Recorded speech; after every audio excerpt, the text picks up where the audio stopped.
caso das gêmeas. Uma mãe e um pai. Bebezinho, as duas de 8 meses. Ela começa a chorar, a mãe fica incomodada, coloca uma meia na boca da criança, a criança não resiste. Uma semana depois, a criança começa a chorar, a mãe sacode, larga no berço e deixa a criança lá 7 dias sem comer, sem nenhum tipo de assistência. As crianças morrem. O cara vai, pega e dá destino aos corpos. Ninguém tá sabendo. Quando a criança sumiu, as pessoas até perguntavam, eles enrolavam em vida que segue. Mas aí agora, depois do fim do relacionamento do casal, eles resolvem falar. E aí, a história é difícil de ouvir. Boa tarde, Osvaldo.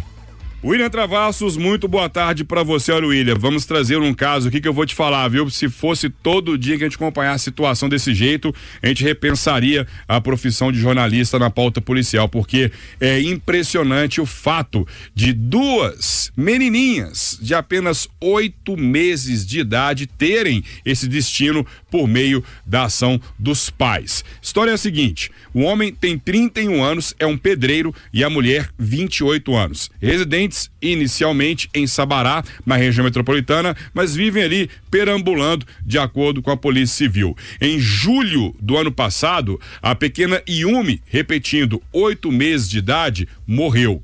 Pouco tempo depois, cerca de 3 semanas depois, a irmã gêmea dela, a Eloá, também 8 meses de idade, faleceu. O tempo foi passando, familiares perguntando onde ela estaria, o que teria acontecido, e nenhuma resposta mais sólida aparecia. E no fim das contas, em julho deste ano, a verdade veio à tona. E veio porque a mulher queria separar-se do homem, ele não aceitava esse fim do relacionamento e ele mesmo ligou para o 181, fez uma denúncia anônima contando a história. A primeira versão dada pela mulher, que foi presa primeiro em julho deste ano, ela disse que quem matou as meninas foi o homem. 5 dias depois, ela foi presa no bairro Vila Rica, em Sabará, e ele é encontrado pela Polícia Militar. 5 dias depois, no bairro Caiçara, na região noroeste, e ele sim deu uma versão mais convincente.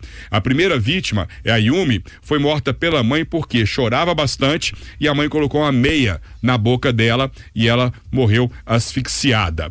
Pouco tempo depois, 3 semanas depois, a irmãzinha gêmea dela teve o mesmo destino, só que um pouco mais dolorido, vamos dizer assim, e impressionante, porque a mãe sacolejou a filha bastante, a filha começou a passar mal e ficou agonizando sem nenhum tratamento médico, sem nenhum tipo de amparo, por cerca de 7 dias num berço, até quando deu o último respiro.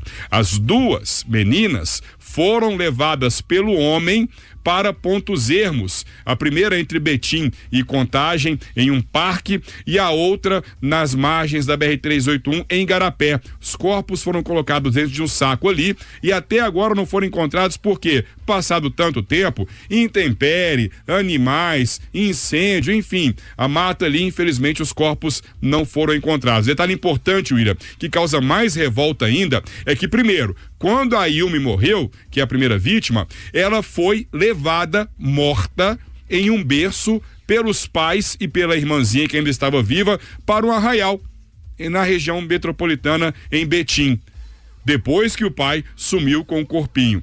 A segunda vítima, quando morreu, os pais foram jantar e depois foram para um hotel, também como se nada tivesse acontecido. Tudo veio à tona em função dessa insatisfação do homem com a separação. Se de repente o casal tivesse junto até agora, talvez a verdade também não viria. A gente vai trazer aqui, William, o delegado Humberto Júnior, da Homicídios de Sabará, explicando pra gente um pouco mais por que as pessoas que conviviam com o casal, ninguém sabia do que realmente tinha acontecido.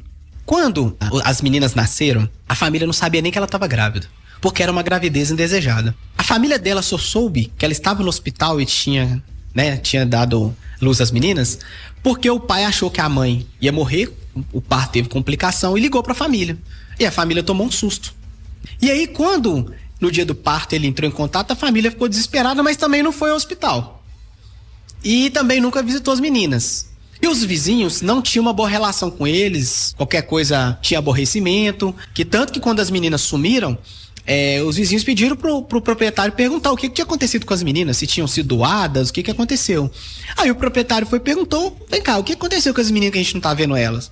Aí falou assim, uma morreu, né, porque adoeceu, e a outra morreu de desgosto. Repórter Oswaldo Diniz. Vocês ouviram isso? Eu vou confessar uma coisa pra vocês. Hoje eu liguei para um deputado federal, que é de São Paulo, para falar sobre um caso de política, né? Eu falei, cara, você é um cara da área de segurança, o que você tá fazendo aí? Briguei com ele, que ele é amigo pessoal. Ele falou, rapaz, eu tô lutando aqui para fazer a coisa mudar. Para, por exemplo, acabar com a progressão do regime da pena. Essa história, o cara foi condenado a 30 anos, ele tem que passar 30 anos na cadeia. Ele falou, você não tem a dificuldade, não imagina a dificuldade que a gente tem aqui para avançar com uma história desse. Então, assim, o país vai continuar desse jeito? Dessa forma? Qual é a punição para um casal que faz uma história dessa? Imagine você, uma criança indefesa, com uma meia na boca, ou a outra ser saculejada e depois jogar num berço. Imagine a loucura dessas pessoas que levaram a criança para um baile, para um forró, sei lá o que porcaria é essa. Me perdoem, chamar de pai e mãe? Não dá.